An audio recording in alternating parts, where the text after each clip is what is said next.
Here's what we'll cover in this video. Ask 5 technologists what calibration means, and you'll often get 3 different answers. Some meaning the actual adjustment process, others meaning the twice-a-year verification check, and a few conflating it entirely with daily QC.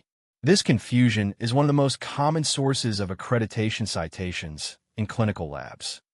Precisely, calibration is the process of establishing the mathematical relationship between an instrument's raw signal and the known concentration of a reference material, then adjusting the instrument's reporting algorithm to match. It's an active adjustment performed by the instrument or operator, not a check, a change. Calibration verification is a different, specific act, confirming, without necessarily adjusting anything. Then existing calibration remains accurate across the full reportable range, using materials that span low, mid, and high concentrations. Daily QC is different again, monitoring whether today's run is in statistical control, using the calibration that's already in place. Every calibration ultimately borrows its authority from a traceability chain. A reference measurement procedure assigns a value to a certified reference material, which calibrates the manufacturer's calibrator, which calibrates your instrument. Break any link, an uncertified calibrator lot, an expired reference material, and the entire chain of trust downstream is compromised invisibly. What makes calibration worth this much technical attention? 4 consequences of getting it wrong. Systematic bias across every patient result until the next recalibration, a sigma metric that silently craters no matter how tight your precision looks. Failed EQA surveys traceable to a single bad calibrator lot. And, in the worst documented cases, patient harm from a miscalibrated therapeutic drug or hormone assay. Not every calibration event is the same weight. A full calibration rebuilds the entire curve from scratch. A partial or single-point recalibration adjusts 1 point, usually to correct a documented shift without disturbing the rest of the curve. And a calibration verification, again, adjusts nothing. It only confirms. Calibration isn't free operationally. A full recalibration on a high-throughput chemistry analyzer could take an instrument offline for 30 to 60 minutes, plus documentation time, which is exactly why knowing precisely when it's actually required versus when routine QC alone would suffice matters as much operationally as it does analytically. Most chemistry analytes start with the simplest model, linear regression. Plot signal against known calibrator concentration across several points, fit a straight line, and the slope and intercept become the equation the instrument uses to convert every future signal into a reported concentration. The correlation coefficient, R squared, tells you how well that line fits the calibrator points, but it's a weaker gatekeeper than most technologists assume. An R squared above 0.99 can still hide a systematically curved relationship if you're only checking the summary statistic and never actually looking at the residual plot underneath it. The residual plot is what actually catches what R squared misses. The difference between each calibrator's measured and predicted value, plotted across the range. Random scatter around 0 means the linear model genuinely fits. A visible curve or pattern in the residuals, even with excellent R squared, means the true relationship isn't linear at all. Linear regression genuinely fails for a specific, well-known category. Many immunoassays where signal response flattens or even reverses at very high analyte concentrations. The hook effect. Forcing a linear fit onto that relationship can produce a falsely normal or falsely low result exactly where the true concentration is dangerously high, because the instrument reads the same signal for 2 very different concentrations. That is why most immunoassay calibration curves use a 4-parameter logistic or spline model instead. Weighting matters too, and it's frequently skipped. Unweighted regression treats an error at a low concentration the same as an identical absolute error at high concentration.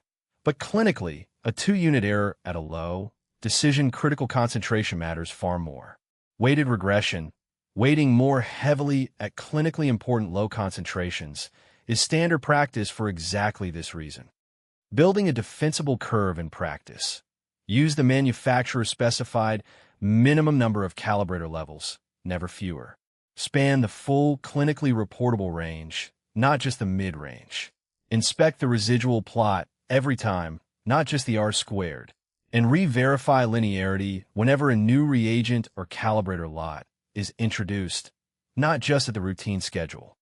The mechanism level takeaway.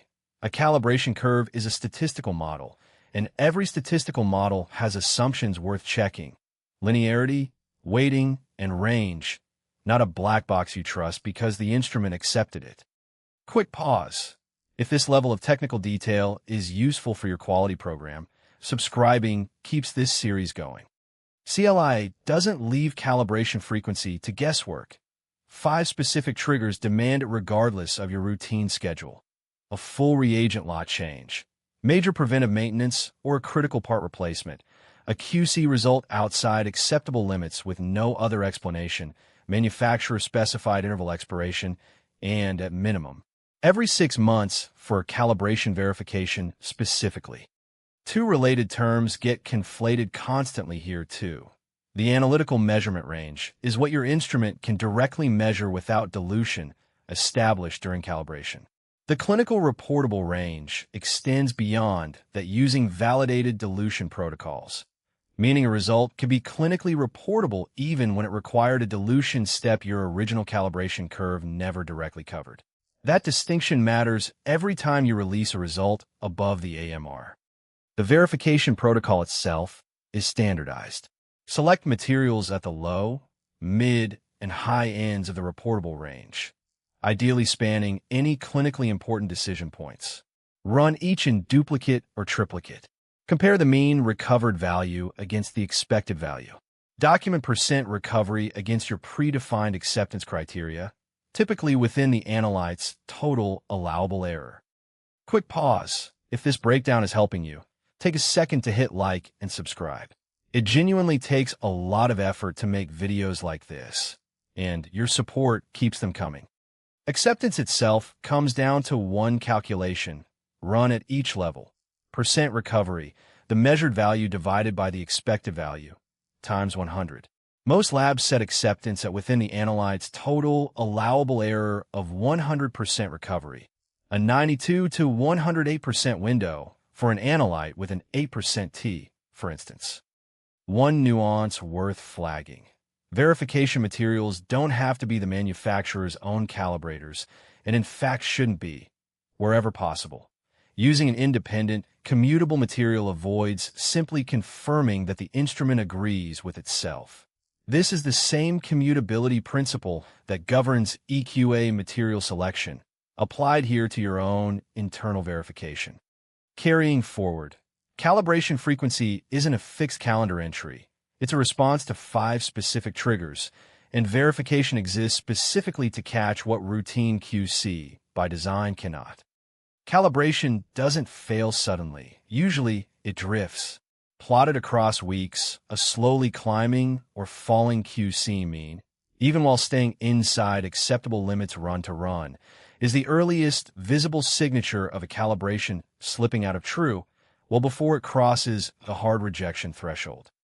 The causes cluster predictably: reagent degradation before its stated expiry, a light source or optical component aging gradually, calibrator material degrading in storage, or environmental temperature drift affecting reaction kinetics. Left uncorrected, the downstream consequences compound. A sigma metric that quietly craters, unexplained delta check flags, and eventually an EQA failure that looks, on the surface, unrelated to anything the lab actually did. Matrix effects deserve specific attention because they're invisible to routine calibration checks entirely.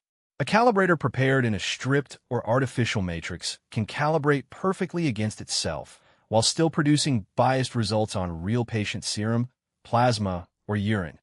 The calibration passes every internal check while quietly failing the only sample type that actually matters.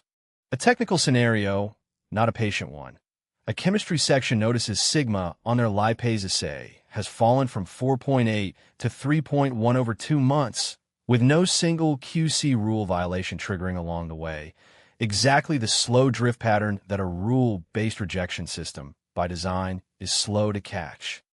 Root cause traced to a calibrator lot stored at the edge of its validated temperature range for several weeks during a refrigerator malfunction, degrading slowly enough that no single calibration event failed outright. Recalibrating with a fresh, properly stored lot restored sigma to 4.9 within one verification cycle. The pattern worth remembering. The most dangerous calibration failures aren't the ones that trigger a hard rejection. They're the slow ones that pass every individual check, while the trend line tells a different story.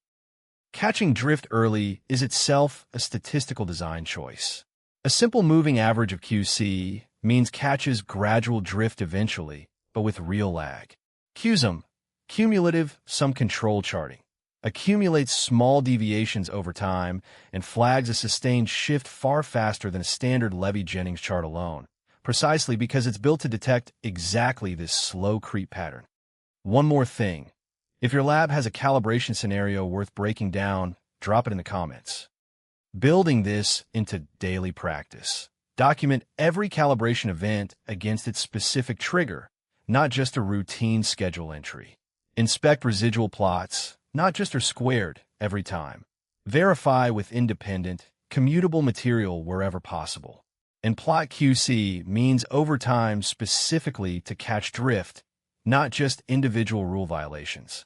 2 habits undo most calibration programs.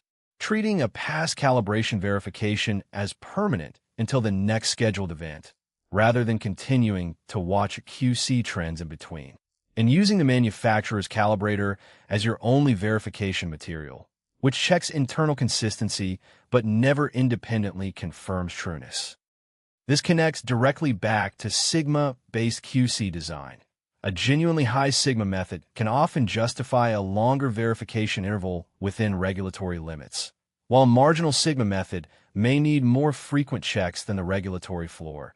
Calibration frequency, like QC frequency, should scale with margin, not sit at a single default. Retire this one.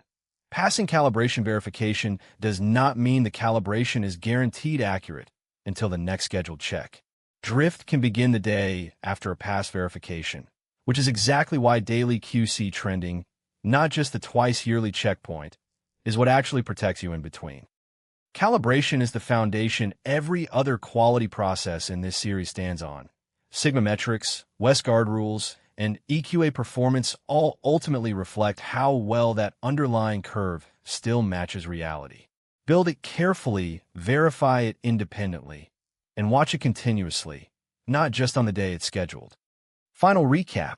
Calibration builds the curve, verification confirms it, QC monitors it daily, 3 distinct acts. Linear regression fails for hook effect prone immunoassays. 5 specific triggers demand recalibration, not a fixed calendar.